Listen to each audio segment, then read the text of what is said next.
ما شاء الله لا حول ولا قوة إلا بالله العلي العظيم. أعوذ بالله من الشيطان الرجيم. بسم الله الرحمن الرحيم. اللهم لعن أول ظالم ظلم حق محمد وآل محمد وآخر تابع له ولا ذلك.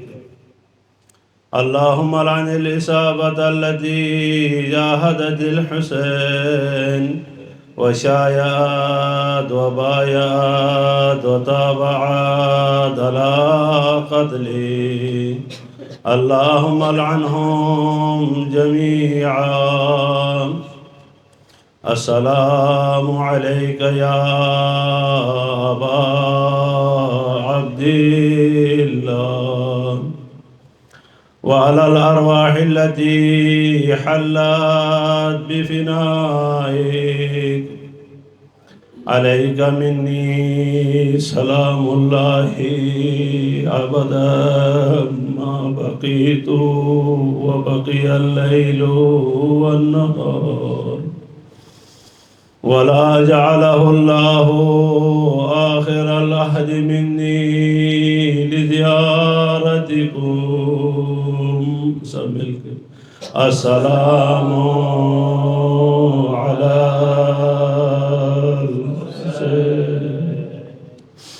وعلى علي بن الحسين وعلى أولاد الحسين وعلى أصحاب الحسين. اللهم خص أنت والظالم باللعن مني، وابدأ به أولا ثم الثاني والثالث والرابع. اللهم العن يزيد خامسا، والعن عبيد الله بن زياد وابن مرجانا وعمر بن سعد وشمرا وآل مروان إلى يوم القيامة. ثم الصلاة والسلام على سيدنا وحبيبنا وطبيب نفوسنا وشفيع ذنوبنا بالقاسم محمد وآله الطيبين الطاهرين.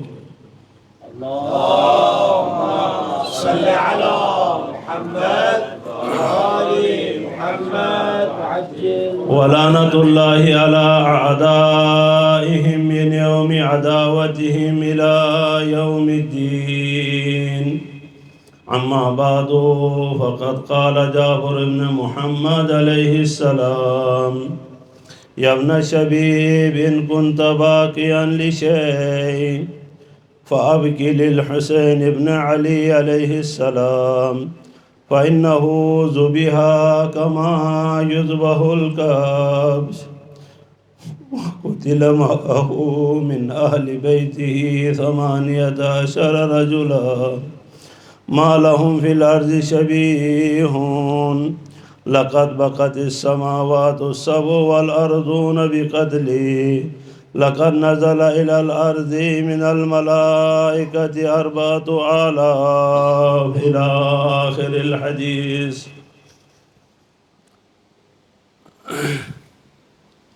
امام حسین علیہ السلام کی مجالس 61 ہجری سے پہلے بھی برپا تھی،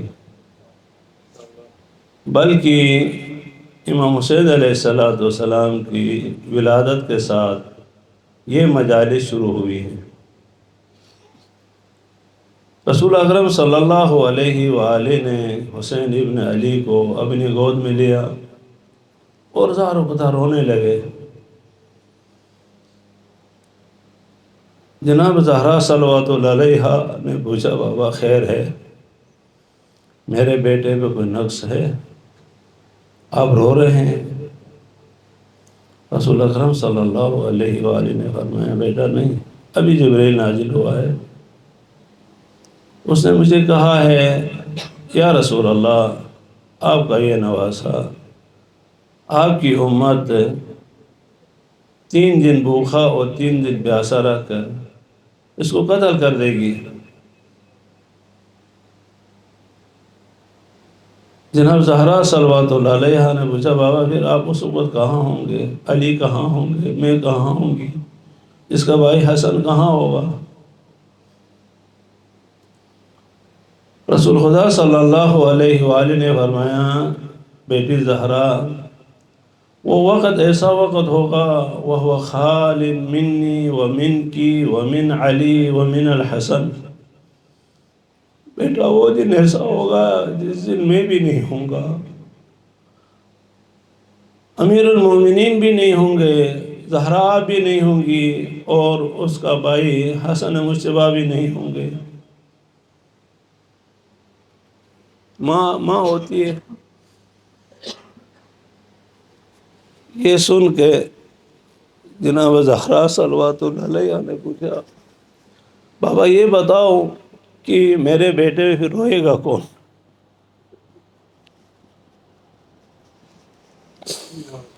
بابا میں بھی نہیں ہوں گی، یا بھی نہیں ہوں گے، علی بھی نہیں ہوگا، حسن بھی نہیں ہوگا، تو اس وقت میرے اس بیٹے پہ پھر روئے گا کون؟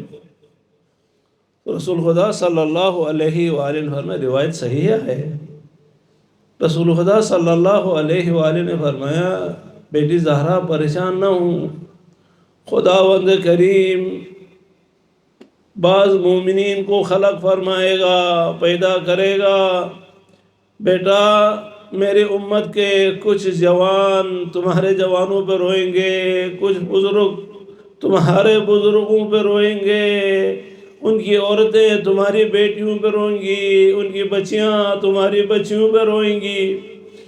تو اس وقت زہرا صلوات اللہ علیہا نے کہا بابا اگر ایسا ہے تو خدا کی قسم میں جنت نہیں جاؤں گی جب تک ان کو اپنے ساتھ جنت نہ لے جاؤں۔ میرے عزادار جناب زہرا صلوات اللہ علیہا نے مجھے اور آپ کو یہ سند دی ہے جو بھی حسین ابن علی کے غم میں روئے گا، زینب کے غم میں روئے گا، علی اکبر کے غم میں روئے گا تو ان کو اپنے ساتھ جنت لے جائیں گی۔ وعدہ کیا، قسم کھایا ہے تب تک میں جنت نہیں جاؤں گی جب تک ان شیعوں کو اپنے ساتھ جنت نہ لے جاؤں۔ یہ مجالس ہیں حسین ابن علی پہ رونا۔ امام جعفر صادق علیہ السلام ریان بن شبیب سے کیا فرماتے ہیں؟ فرمایا یہ روایت صحیح ہے، حضرت امام جعفر صادق علیہ السلام کی طرف منسوب ہے۔ یہاں پر امام علیہ السلام ریان بن شبیب سے کہتے ہیں کہ اے ریان، اگر تو چاہتا ہے کسی چیز پر رو، کسی چیز پر رونا چاہتا ہے تو رونا چاہتا ہے تو حسین ابن علی کی مصیبت پر رو۔ عن ریان بن شبیب قال دخلت على الرضا سلام اللہ علیہ في اول يوم من المحرم فقال لي يا ابن شبیب اصائم انت؟ فقلت لا۔ امام علیہ السلام پوچھتے ہیں کہ اے شبیب، کیا ابن شبیب کیا تو روزے کے ساتھ ہے؟ اس نے کہا نہیں۔ امام علیہ السلام نے فرمایا تجھے پتہ ہے یہ کون سا دن ہے؟ یہ وہ دن ہے جس دن زکریہ علیہ السلام کی دعا قبول ہوئی ہے۔ انہوں نے اپنے پروردگار سے طلب کیا تھا ربی حب لی من لدنک ذریۃ طیبہ انک سمیع الدعاء۔ حضرت زکریہ نے دعا کی تھی پروردگارا مجھے اپنی طرف سے ایک ذریت عطا فرمایا، طیب اور پاک ذریت عطا فرما، تاکہ انک سمیع الدعاء، تحقیق تو سننے والا ہے دعا کو۔ فاستجاب اللہ لہ وامر الملائکۃ فنادت، زکریہ ملائکہ نے زکریہ سے اب پوچھا، کہا وہو قائم یصلی فی المحراب ان اللہ یبشرک بیحییٰ، اے زکریہ خدا تجھے بشارت دیتا ہے یحییٰ کا۔ فمن صام هذا اليوم ثم دعا اللہ عز وجل استجاب اللہ له کما استجاب لزکریا۔ پھر کہتے ہیں کہ قال یا ابن شبیب ان المحرم هو الشہر الذی، اے ابن شبیب، محرم ایک ایسا مہینہ ہے اہل جاہلیہ اس میں ظلم کو حرام سمجھتے تھے، ظلم و جور نہیں کرتے تھے، قتال کو حرام سمجھتے تھے۔ فما عرفت حاضر الامہ، اس امت نے اس حرام کو نہیں سمجھا، حرمت شہرہا ولا حرمت نبیہا، نہ حرمت شہر کو دیکھا اور نہ حرمت نبی صلی اللہ علیہ وآلہ کو دیکھا۔ لقد قتلوا فی هذا الشہر ذریۃ، نبی صلی اللہ علیہ وآلہ کی ذریہ کو اس مہینے میں قتل کر دیا، ان کی خواتین کو قیدی بنایا اور ان کے مال کو لوٹا۔ یا ابن شبیب ان کنت باکیا لشیء فابکی للحسین، اے ابن شبیب اگر کسی چیز پر تو رونا چاہتا ہے تو فابکی للحسین، حسین ابن علی پر رو۔ فإنه ذبح کما یذبح الکبش، میرا دادا اس طرح ذبح ہو گیا جس طرح حیوان کو ذبح کیا جاتا ہے۔ وَقُتِلَ مَعَهُ مِنْ أَهْلِ بَيْتِ 18 رَجُلًا، میرے جد امجد کے گھر والوں سے 18 جوان مردوں کو قتل کر دیا گیا۔ وہ کیسے تھے؟ مَا لَهُمْ فِي الْأَرْضِ شَبِيهُونَ، اس جیسے زمین پر کوئی نہیں تھے۔ وَلَقَدْ بَقَتِ السَّمَاوَاتُ السَّبْعُ، اے ابن شبیب میرے جد امجد کے اوپر 7 آسمان روئے ہیں اور 7 زمینیں روئی ہیں۔ وَلَقَدْ نَزَلَ إِلَى الْأَرْضِ مِنَ الْمَلَائِكَةِ 4,000 لِنُصْرَتِهِ، اس وقت عاشوراء کے دن ابن شبیب 4000 ملائکہ آسمان سے نازل ہوئے میرے جد امجد کی نصرت کے لیے۔ جب وہ وہاں پر پہنچے تو میرے جد امجد شہید ہو چکے تھے، تو اس وقت حکم خداوندی سے وہ 4000 ملائکہ قبر حسین علیہ السلام پر بیٹھ کر ان کے لیے مغفرت کی دعا کرتے ہیں جو حسین بن علی پر ہوتا ہے۔ وہ 4000 ملائکہ قبر حسین پر قیامت تک وہاں رہیں گے، اور رہنے کے بعد وہ کیا کریں گے؟ وہاں پر ان کے لیے استغفار کریں گے جو حسین ابن علی کے مجالس پہ آتے ہیں، حسین ابن علی کی نصرت کرتے ہیں۔ مجلس پہ آنا حسین علیہ السلام کی مدد ہے، تبرک بنانا حسین علیہ السلام کی مدد ہے، مجلس پڑھنا حسین ابن علی علیہ السلام کی مدد ہے، ہر لحاظ سے، کیونکہ ان مجالس کی وجہ سے دین اسلام باقی ہے۔ اگر شیعت باقی ہے، اسلام باقی ہے، تو ان مجالس کی وجہ سے ہے۔ کربلا نے ہمیں جینا سکھایا ہے، کربلا کی وجہ سے ہم زندہ ہیں۔ اگر کربلا نہ ہوتی تو ہم زندہ نہ رہتے۔ اگر کربلا کے بعد زینب صلوات اللہ علیہا نہ ہوتی تو حسین ابن علی کا مشن ختم ہو جاتا، اور اگر زینب صلوات اللہ علیہا کے بعد یہ مجالس نہ ہوتی تو زینب صلوات اللہ علیہا کو بھولا جاتا۔ لیکن زینب کو بھی یاد رکھا گیا، مجالس کو بھی یاد رکھا گیا، اور حسین ابن علی کے قتل کو بھی یاد رکھا گیا۔ ان تمام مصیبتوں کو یاد رکھا گیا، کس کی وجہ سے؟ یہ مجالس ہی ہیں جنہوں نے اسلام کو باقی رکھا ہے۔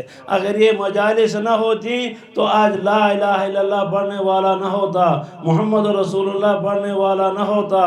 محمد بن طلحہ حضرت امام علی بن الحسین کے پاس آتا ہے، یا امام علیہ السلام گزر رہے تھے، راستے میں کہتا ہے یا ابن الحسین مجھے یہ بتا کون غالب آ گیا کربلا میں؟ محمد بن طلحہ کہتا ہے کربلا میں غالب کون آ گیا، کس کی فتح ہو گئی؟ امام علیہ السلام نے اس خبیث کو تفصیل کے ساتھ بتانا پسند نہیں فرمایا، فرمایا فانتظر یا ابن طلحہ الی وقت الاذان ان سمعت الاذان فاعلم من الغالب۔ اذان کا انتظار کر، جب اذان ہو جائے نا تجھے پتہ چلے گا کہ غالب کون آیا ہے۔ یہ مجالس ہیں، مجالس کی وجہ سے ہم بھی زندہ ہیں، شیعت بھی زندہ ہے، تمام دنیا زندہ ہے امام حسین علیہ السلام کی اس برکت سے۔ ان مجالس میں ہمارے ائمہ معصومین علیہ الصلوۃ والسلام، حضرت امام زین العابدین علیہ الصلوۃ والسلام سے لے کر حضرت امام زمانہ عجل اللہ تعالیٰ فرجہ شریف تمام نے اہتمام کیا ہے۔ حضرت امام محمد باقر علیہ السلام فرماتے ہیں، درود بھیجے محمد وال محمد پر،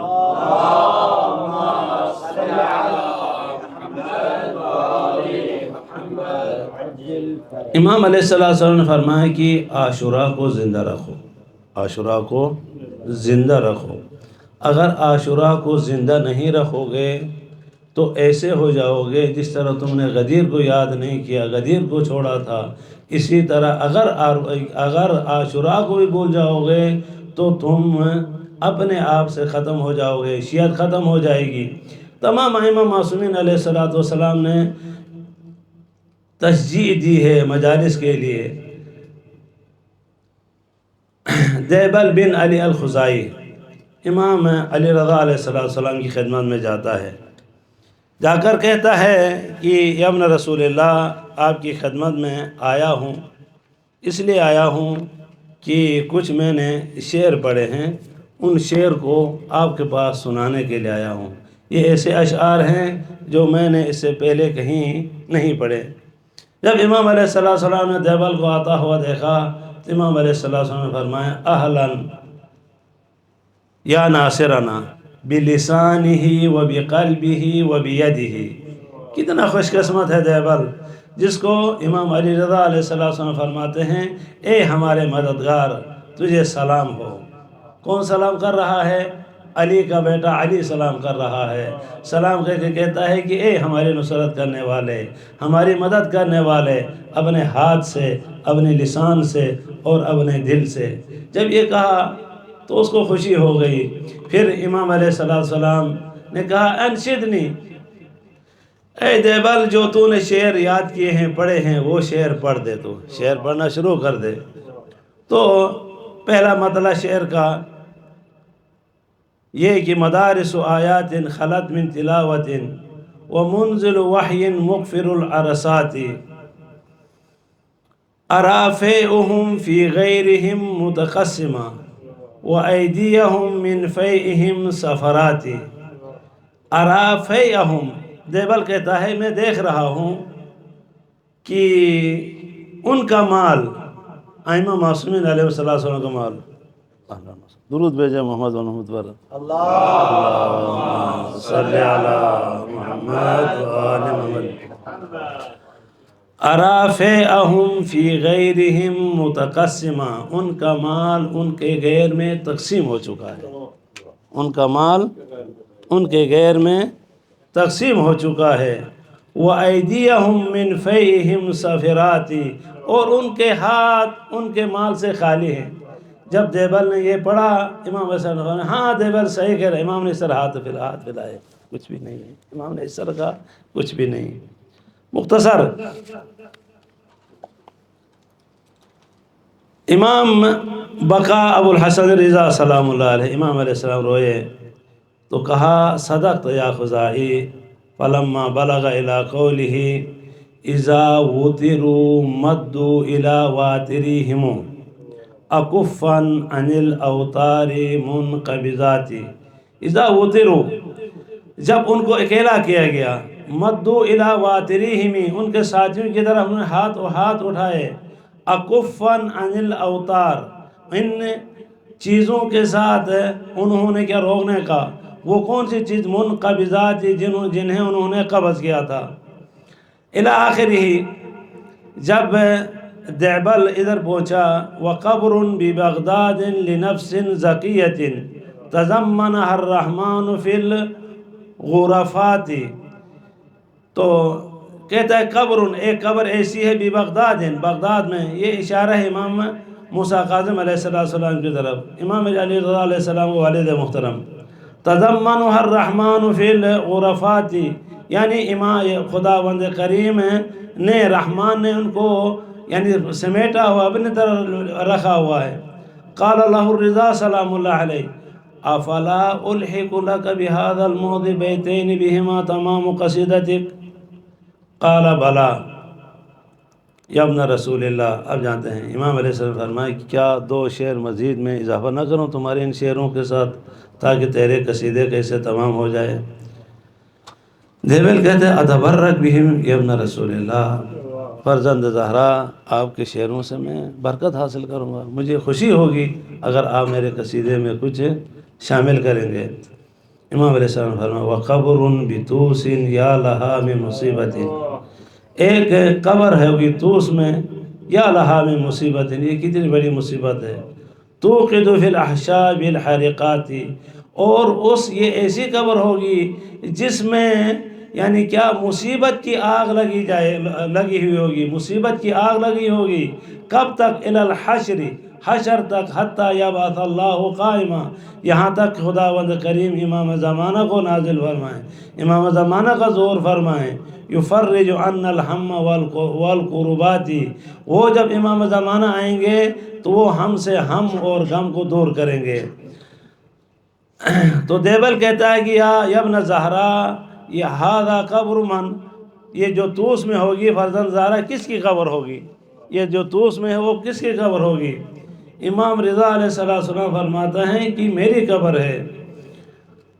وَلَا تَنْقَضِي الْأَيَّامُ وَاللَّيَالِي، دن اور رات گزرتی گئی حتیٰ یہاں تک کہ توس جو ہے ہمارے شیعوں کے آنے جانے کی جگہ بن گئی اور میرے زوار جمع ہو جائیں گے۔ پھر فرمائیں کہ الا فمن زارنی فی غربتی بتوس کان معی فی درجتی یوم القیامت مغفورا لہ۔ امام علیہ السلام فرماتے اے دیبل، فمن زارنی فی غربتی، اے دیبل جس نے غربت میں میری پردیسی میں میری جس نے زیارت کی توس میں، وہ کہاں ہوگا؟ وکان معی فی درجتی یوم القیامہ مغفورا لہ، وہ اس کے گناہ معاف کر دیے جائیں گے، وہ مغفور ہو کر میرے ساتھ جنت کے ان درجات میں رہے گا جہاں پر میں رہوں گا۔ جب یہ ختم کرنے کے بعد دیبل کہتا ہے اٹھ گیا، جانے لگا۔ امام علیہ السلام نے کہا صبر کر، ابھی اٹھے نہیں، اے دیبل صبر کر۔ امام علیہ السلام نے اپنے خادم کے ساتھ 100 دینار ب100 دینار اور 100 دینار بھیجنے کے بعد تو دیبل نے کہا کہ مولا مجھے پیسوں کی ضرورت نہیں ہے، پیسے لینے کے لیے بنی عباس موجود ہیں، ان کے پاس جا کچھ پڑھتا ہوں تو وہاں سے اپنے لیے لے لیتا ہوں، مولا میں آپ کے پاس پیسوں کے لیے نہیں آیا ہوں، پڑھنے کے لیے نہیں آیا ہوں، لیکن میں آپ سے برکت حاصل کرنے کے لیے آیا ہوں، مولا اگر کچھ دینا چاہتے ہیں تو کچھ کپڑا مجھے دیجیے گا، اپنا عبا کا کوئی ٹکڑا مجھے دیجیے گا، کوئی کسی کپڑے کا کوئی حصہ مجھے دیجیے گا۔ امام علیہ السلام نے اس کے ساتھ یعنی اس نے وہ سرہ امام نے 100 دینار کا دیا تو واپس بھیج دیا تھا، تو امام علیہ السلام نے ان پیسوں کے ساتھ اور ایک عبا دے کر امام علیہ السلام نے کہا اے دیبل یہ دینار بھی رکھ لے، یہ دینار تیرے کام آئیں گے، تیرے کام آئیں گے، تو محتاج ہوگا، تیرے کام آئیں گے، لے کر جا۔ تو اس نے کہا اگر امام حکم دیتے ہیں تو یہ وصال لے کر جاتا ہوں۔ دیبل نے وہ دینار اور جبہ لے کر وہاں سے نکل گیا۔ وَسَارَ مِن مُرُوفِ قَافِلَةٍ فَلَمَّا بَلَغَ مِيَانَ قوہان، ایک علاقہ ہے، وہاں پہنچنے کے بعد کچھ ڈاکو آ گئے، ڈاکو آ کر فَأَخَذُوا الْقَافِلَةَ، پورا کا پورا قافلہ جس کے ساتھ دیبل جا رہا تھا تمام کو قید کر دیا، تمام کو کیا کر دیا؟ قید کر دیا، اور دیبل ان میں سے تھا، دیبل کے بھی ہاتھ باندھے گئے، اور وہ قافلے وہ جو ڈاکوؤں کا جو سردار تھا وہ اس نے مال جمع کیا، وَجَعَلُوا يُقَسِّمُونَهَا بَيْنَهُمْ، اپنے درمیان سب کو جمع کر کے مال تقسیم کرنا شروع کر دیا۔ فَقَالَ رَجُلٌ مِّنَ الْقَوْمِ، وہ ڈاکوؤں میں سے ایک نے کہا متمثلا بقول دیبل فی قصیدتہ، کون سا؟ أَرَى فَيْئُهُمْ فِي غَيْرِهِمْ مُتَقَسِّمًا وَأَيْدِيهِمْ مِنْ فَيْئِهِمْ سَفِرَاتِ، فَسَمِعَهُ دیبل نے یہ شعر سنا، سننے کے بعد کہا فقال لمن هذا البیت، یہ بیت کس نے پڑھا ہے؟ تو ان ڈاکوؤں میں سے کسی نے کہا یہ خزاعہ میں سے ایک مرد ہے، اس نے کہا ہے اس کا نام دیبل بن علی ہے۔ تو دیبل کہتا ہے کہ میں ہی دیبل ہوں، قائل هذا القصیدہ، جس نے قصیدہ پڑھا ہے وہی قصیدہ میرا ہے اور میں ہی دیبل ہوں۔ تم جس کی شاید مثال کے لیے کیا کہہ رہے ہو، کہا کہ ارافیہم فی غیرہم متقسمہ وعیدیہم من فیہم سفراتی، یہ میں ہی دیبل ہوں، فانا دیبل قائل هذه القصیدہ التي منها هذا البیت فوصب الرجل الى رئیسی، فوراً پکڑ لیا اس کا بنے چور جو ڈاکوں جو سردار تھا، اسے گریبان پکڑ لیا اس بندے نے، یہ کیا کیا تم نے، اتنے بڑے آدمی کو تم نے قید کیا ہے، اتنے بڑے آدمی کو قید کیا ہے۔ وہ کہنے لگا یہ نہیں ہوگا، یہ ویسے کہہ رہا ہے۔ تو پھر وہ ڈاکوں کا سردار کہتا ہے کہ پڑھ، پورا قصیدہ پڑھ۔ دیبل نے جتنے قصیدے جو ہے وہ ابیات تھے پڑھنا شروع کر دیے۔ ان کو پتہ چل گیا بھائی واقعاً صحیح کہہ رہے، یہ دیبل ہی، پورا دیبل کے ہاتھ کو کھول دیے گئے، اور دیبل کی برکت سے جتنے ان کے ساتھ قافلے میں بندے تھے تمام کو آزاد کر دیا، آزاد کر کے ان کے مال کو واپس کر دیا۔ مال لے کر دیبل جو ہے قم پہنچ گیا، مال بھی مل گیا، آزاد بھی ہو گئے، اور قافلے میں جتنے بندے قید تھے تمام کو کیا کر دیا گیا، آزاد کر دیا گیا۔ دیبل قم پہنچ گیا، قم پہنچ کر لوگوں کو پتہ چلا کہ دیبل وہاں پر امام علی رضا علیہ السلام کے پاس وہ کچھ قصیدہ پڑھ کے آیا ہے، وہی قصیدہ ہم بھی سننا چاہتے ہیں۔ دیبل کو بلایا، جامع مسجد میں تمام جمع ہو گئے، جمع ہونے کے بعد دیبل نے وہ قصیدہ پڑھنا شروع کر دیا۔ قصیدہ پڑھنے کے بعد ان کو پتہ چلا کہ اس کے پاس امام علیہ السلام کا جبہ ہے، امام علیہ السلام کی عبا ہے اس کے پاس۔ تو انہوں نے کہا اے دیبل، یہ عبا ہمیں بیچ دو، یہ عبا ہمیں بیچ دو، 1000 دینار دیں گے، 1000 دینار دیں۔ اس زمانے کا دینار پتہ نہیں کتنا ہے، ایک دینار 2000 پتہ نہیں 200 کتنے کا کیا الاخری بہت، 1000 دینار دیں گے، وہ جبہ ہمیں بیچ دے۔ دیبل نے کہا کہ یہ بیچنے کے لیے نہیں لایا ہوں، یہ عبا جو ہے میں نے جبہ امام علیہ السلام طلب کیا تھا، بیچنے کے لیے نہیں بیچتا ہوں۔ انہوں نے محنت کی، یار کچھ حصہ دے دو، 1000 دینار دیں گے، 1000 دینار کچھ کاٹ کے تھوڑا سا دے دیں، 1000 دینار دیں گے۔ دیبل نے کہا نہیں ہو سکتا، نہیں دوں گا، یار مہربانی دے دو۔ دیبل نے کہا یہ ممکن ہی نہیں ہے کہ امام علیہ السلام کا دیا ہوا ہدیہ جو ہے میں آپ کو دے دوں، امام سے میں نے مانگ کے لیا ہے، نہیں دیا، چلا گیا۔ آگے گیا تو پیچھے سے جوان جو ہے چلے گئے، بہت سارے قوم کے جوان چلے گئے، جا کر دیبل کو پکڑ کر عبا جو ہے امام علیہ السلام کی چھین کے لے آئے۔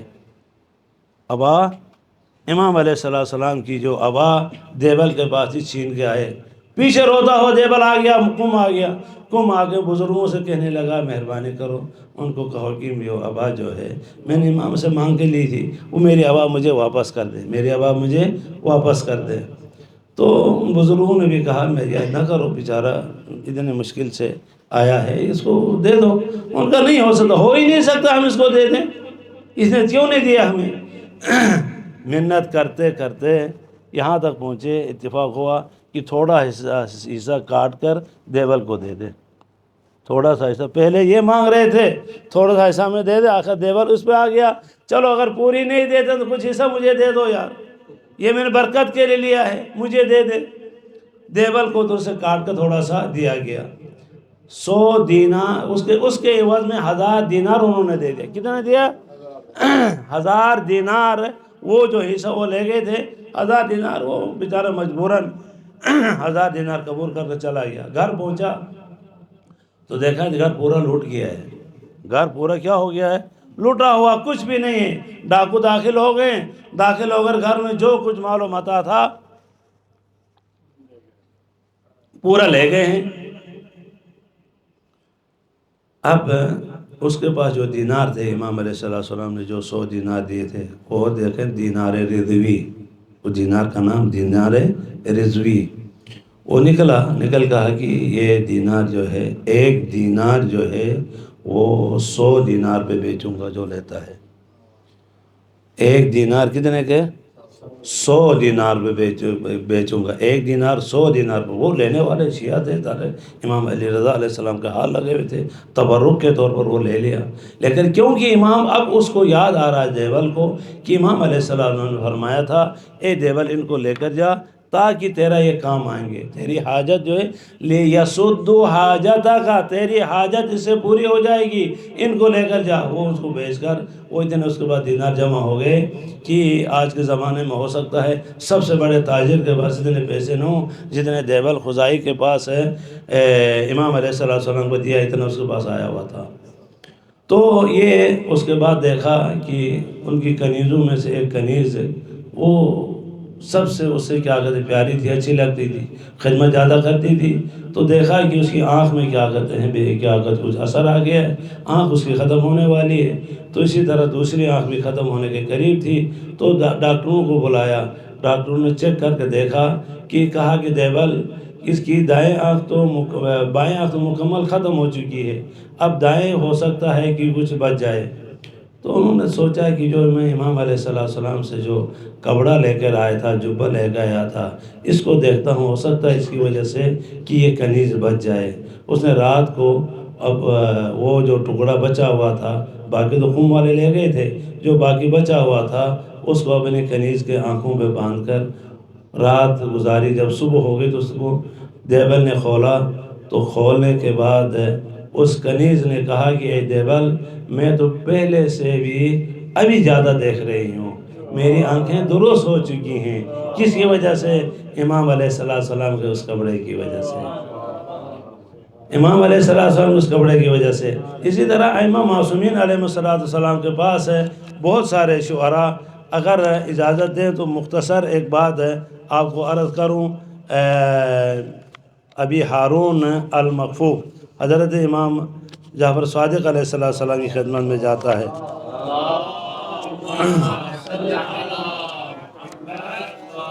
امام علیہ السلام کے پاس جب گیا تو محرم کے ایام تھے، امام علیہ السلام امام جعفر صادق علیہ السلام نے فرمایا کہ ابن ہارون انشدنی، تو اس نے کچھ شعر پڑھنے شروع کر دیے۔ امام علیہ السلام فرمایا نہیں، ایسا نہیں، انشدنی کما تنشدون، جس طرح تم آواز کے ساتھ رقت کے ساتھ پڑھتے ہو اس طرح پڑھو، میں سننا چاہتا ہوں، رقت کے ساتھ پڑھو۔ یعنی امام علیہ السلام اہتمام کر رہے ہیں مجالس کا، تو پڑھا۔ وہ کہتا ہے کہ ابی ہارون المکفوف رضوان اللہ تعالیٰ علیہ کہتا ہے امرر علی جدث الحسین وقل لعظمہ الزکیہ یا اعظم لا زلت من وطاء ثاقبۃ الرویہ۔ امرر علی جدث الحسین، تو حسین علیہ السلام کے جسم اقدس سے گزر جا، جب تو پہنچ جائے وقل لعظمہ الزکیہ، ان پاک ہڈیوں کو سلام کر کے کہہ دے یا اعظمن، اے پاک ہڈیاں، لا زلت من وطاء ثاقبۃ الرویہ، اے عظیم ہڈیوں، آپ ہمیشہ رحمت الہی سے ہمیشہ سیراب ہوتے رہو۔ پھر فرمایا ما لذ عیش بعد رذک بالجیاد العوجیہ، ما لذ عیش، اس عیش میں، اس زندگی میں لذت نہیں ہے، بعد رذک بالجیاد العوجیہ، اے ہڈیوں، تمہیں تیز و تن اور ان سخت قسم کے گھوڑوں سے روندنے کے بعد ہماری زندگی میں کوئی لذت نہیں ہے، ہماری زندگی کی لذتیں ختم ہو چکی ہیں۔ جب تمہیں روندا تھا آل زیاد کے گھوڑوں نے، ابن سعد کے گھوڑوں نے جب تمہیں روندا تھا، ہڈیاں، ہماری زندگی میں کوئی عیش نہیں ہے۔ فَإِذَا مَرَرْتَ بِقَبْرِهِ فَأَتِلْ بِهِ وَقْفَ الْمَتِيَّةِ۔ ابی ہارون مکفوف کہتا ہے فَإِذَا مَرَرْتَ بِقَبْرِهِ، جب تو امام حسین کے قبر پہ گزر جائے نا، فَأَتِلْ بِهِ وَقْفَ الْمَتِيَّةِ، وہاں پر رک جا، اور اس طرح رک جا جس طرح تھکی ہوئی سواری رکتی ہے، اسی طرح تو ان قبروں پہ رک جا۔ فَإِذَا مَرَرْتَ بِقَبْرِهِ فَأَتِلْ بِهِ وَقْفَ الْمَتِيَّةِ وَفْقِ الْمُطَهَّرَةِ لِلْمُطَهَّرَةِ وَالْمُطَهَّرَةِ الزَّكِيَّةِ، ان پاک ہڈیوں پر جتنا تو رونا چاہتا ہے وہاں پر رو۔ کیسے رو؟ كَبُقَاءِ مُعْوَلَةٍ غَدَتْ يَوْمًا بِوَاحِدِهَا الْمَنِيَّةِ، اس طرح رو جس طرح بوڑھیا بوڑھی خاتون اپنے جوان بچے کے اوپر روتی ہے، اسی طرح جب تم ان قبروں پہ جاؤ تو رو، ان قبروں پہ رو۔ وَالْعَنْ صَدَاءُ مَرَبْ نَسَاجٍ وَالْمُلَمَّعْ بِالنَّقِيَّ، ان تمام کے اوپر لعنت کرتے ہوئے وہاں جا کر رو۔ ائمہ معصومین علیہ السلام نے اہتمام کیا مجالس کا۔ حضرت امام باقر علیہ السلام، امام زین العابدین علیہ السلام سے لے کر حضرت امام زمانہ تک، جب تک قیامت نہیں آئے گی یہ روتے رہیں گے۔ یہ معجزہ نہیں ہے کیا؟ حسین ابن علی کی مجلسوں کا معجزہ نہیں ہے کیا؟ ہر سال، پچھلے سال سے دوسرے سال جو ہے زیادہ اہتمام کے ساتھ مجالس ہو رہی ہیں، زیادہ اہتمام کے ساتھ مجالس ہو رہی ہے۔ ایسا ہو رہا ہے جیسے کہ حسین ابن علی کل شہید ہوئے ہیں، ایسا ہو رہا ہے کہ علی اکبر کل شہید ہوئے ہیں، اس طرح رو رہے ہیں۔ ہر نئے دن، ہر نئے سال، کیا دنیا میں کوئی ایسا شخص ہے، کوئی ایسا بندہ ہے جو رونے کی انتظار کر رہا ہو؟ کہ یہ کوشش ہوتی ہے لوگوں کی کہ کوئی خوشی آئے، اس خوشی میں ہم خوشی منائیں، لیکن ایک ہی شیعہ قوم ہے جو رونے کا انتظار کر رہی ہے پورا سال۔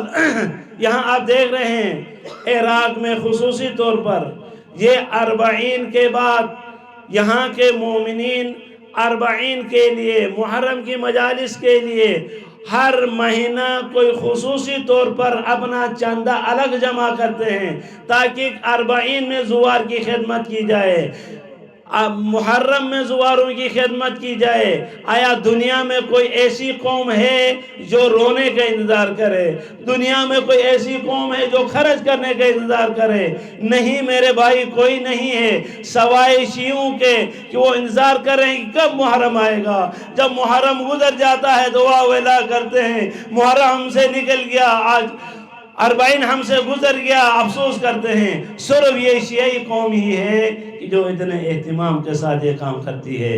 مختصر یہ کہ امام حسین علیہ السلام کے پاس 3 ایسے جوان بندے تھے، 3 ایسے شہسوار تھے، اگر ان کو جنگ کرنے کا موقع ملتا تو شام کیا ہر چیز جو ہے تباہ و برباد کر کے حسین ابن علی کے قدموں میں وہ خلافت امامت رکھ دیتے، لیکن ان تینوں جوانوں کو جنگ کرنے کا موقع نہیں ملا۔ وہ تینوں جوان جو ہے امام امیر المومنین علیہ السلام کے شاگرد تھے۔ اسباب جنگ میں امام علیہ السلام نے انہیں سکھایا تھا۔ وہ 3 بندے تھے، وہ کون کون تھے؟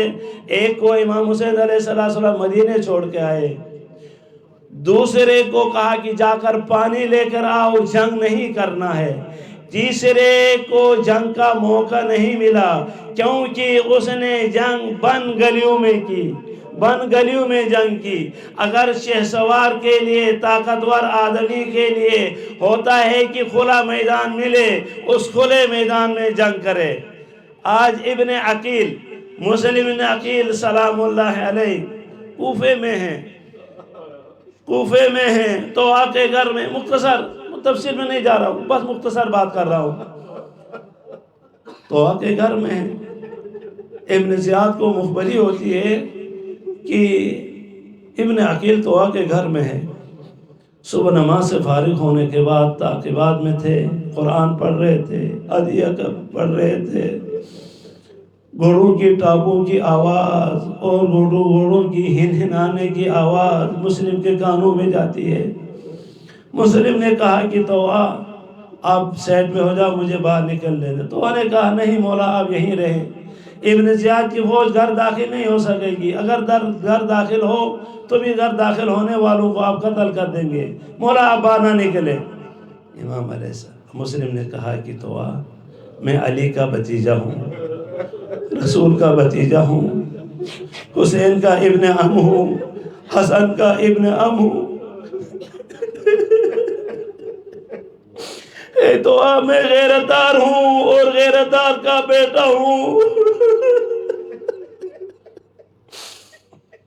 تو اب میں نہیں چاہتا ہوں تیرے گھر کی حرمت کی پامالی کی جائے، تیرے گھر میں حرمت کی پامالی کی جائے، تو ہم مجھے باہر جانے دیں۔ مختصر ایک ہی باہر نکلتے ہیں، علی کا شیر بھتیجا باہر نکلتا ہے، جنگ کرتا ہے، 200 فوج ساتھ لے کر آیا تھا محمد بن اشعث لعنت اللہ علیہ وعلی ابیہ، ان کو قتل کر دیا۔ قتل کرنے کے بعد ابن اشعث ابن زیاد سے فوج طلب کرتا ہے۔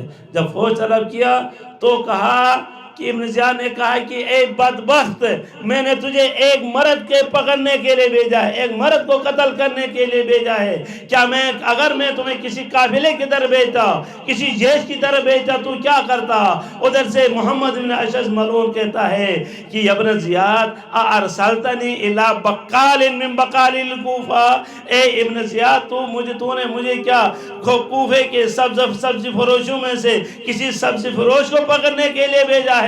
انت ارسلتنی الی زرغام رسول اللہ، زرغام امیر المومنین علی بن ابی طالب کے بہادر بیٹے کو پکڑنے کے لیے بھیجا ہے، رسول خدا کے شیر کو پکڑنے کے لیے بھیجا ہے، تو کیا سمجھتا ہے میں کہ سبزی فروش کے پیچھے آیا ہوا ہوں؟ عظمت تو وہی ہوتی ہے نا جو دشمن بولے۔ پیچھے سے فوج بھیجتا ہے ابن زیاد۔ مختصر یہ ابن عقیل کو زخم کر دیا گیا۔ حضرت مسلم ابن عقیل دیوار کے ساتھ ٹیک لگا کر کھڑے ہیں، قریب نہیں جا سکتا ہے، کوئی بھی قریب نہیں جا سکتا ہے۔ دور سے محمد بن اشعث کہتا ہے اے مسلم تجھے امان ہے، تو میرے پاس آ جا۔ مسلم نے کہا کہ لعنت ہو تیرے امن اور تیرے امان کے اوپر۔ مختصر یہ حضرت مسلم کو غداری سے، بہادری سے نہیں غداری سے پکڑا گیا۔ مسلم کو پکڑ کر جب پکڑا، مسلم کی تلوار چھین لی گئی، درہ چھین لیا گیا۔ چھیننے کے بعد ابن زیاد کے سامنے پیش کیا۔ جب ابن زیاد کے سامنے آئے تو پیچھے سے ایک کہتا کہ سلم علی الامیر، اے مسلم امیر پہ سلام کر۔ تو اس وقت مسلم نے، علی کے شیر بھتیجے نے فرمایا مالی الامیر غیر الحسین، اے ملعون میرے پاس میرے لیے کوئی امیر نہیں ہے سوائے میرے بھائی حسین کے علاوہ، میرا کوئی امیر نہیں ہے۔ حسین ابن علی نے یہ آواز سنی ہوگی ضرور بضرور، تو اس وقت حسین ابن علی نے کہا ہوگا اے مسلم تو نے یزیدیوں کے دربار میں میرے دشمنوں کے پاس مجھے امیر کہہ کے بلا اے مسلم میں تجھے وعدہ کرتا ہوں، میں حسین ہو کر تجھے وعدہ کرتا ہوں آج کے بعد لوگ تجھے امیر کہیں گے، امیر مسلم کہیں گے، اور مجھے غریب حسین کہیں گے، مجھے حسین غریب کہیں گے۔ اے مسلم زندہ باد، اے مسلم زندہ باد۔ امام حسین علیہ السلام کی چہرے کا مطالعہ فرمایا عباس ابن علی نے۔ مطالعہ فرمانے کے بعد کہا بھائی حسین، میرے آقا و سردار حسین خیر ہے؟ آپ کا چہرے میں عجیب آثار نظر آ رہے ہیں۔ علی کا بیٹا تھا نا عباس کو پتہ چل گیا حسین پریشان ہے۔ حسین نے کہا نہیں بھائی عباس چپ کر۔ تو زور دینے کے بعد امام حسین علیہ السلام نے کہا کہ بھائی عباس میرا بھائی مسلم مشکل میں ہے۔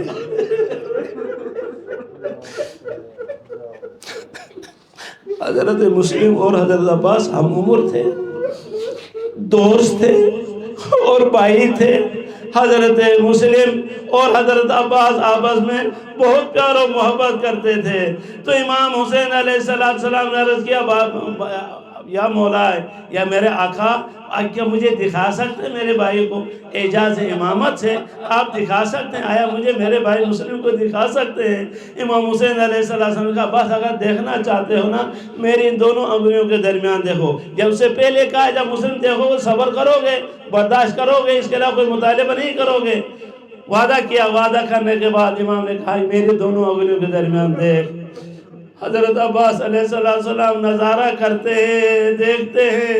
دیکھنے کے بعد عباس بہادر آدمی تھے، غیرت مند آدمی تھے، اپنے دوست کو، اپنے بھائی کو قتل ہوتا ہوا دیکھ رہے تھے۔ کہا کہ یا مولا تجھے واسطہ ہے خدا کا کہ آپ مجھے میرے بھائی مسلم کے پاس پہنچا، میں اس کی مدد کرنا چاہتا ہوں۔ حضرت امام حسین نے کہا عباس یہ امتحان کا مقام ہے، یہاں پر فتح اور جیتنے کا کا مقام نہیں ہے، صبر کر۔ اسی اثنا میں حضرت مسلم کو بیت العمارہ کے چھت میں لے جاتے ہیں، چھت میں لے جا کر اس ابن زیاد کے خبیث خادم نے حضرت مسلم کے سر کو تن سے جدا کرتا ہے، جدا کرنے کے بعد سر کو بیت العمارہ کے چھت سے نیچے پھینک دیتا ہے، اس کے بعد اس کے جسد اقدس کو بھیجتا ہے۔ بعض روایات بعض خطبہ فرماتے ہیں اس اثنا میں اس دار العمارہ کے نیچے دیوار کے ساتھ ایک کالے پرددار خاتون، کالی عبا پوش خاتون انتظار کر رہی تھی۔ جب اوپر سے مسلم کو پھینکا گیا تو اسی خاتون نے اپنے ہاتھوں سے اپنے بھتیجے کو پکڑ لیا۔ وہ کون تھی؟ بکی کو چھوڑ کر حسین کی ماں، حسن کی ماں، زینب کی ماں حسین کے نصرت کے لیے، حسین کی مدد کے لیے کوفے پہنچی تھی۔ الا لعنت اللہ علی الظالمین وسيعلم الذين ظلموا أي منقلب ينقلبون إنا لله وإنا إليه راجعون رضا بقضائه وتسليما لأمره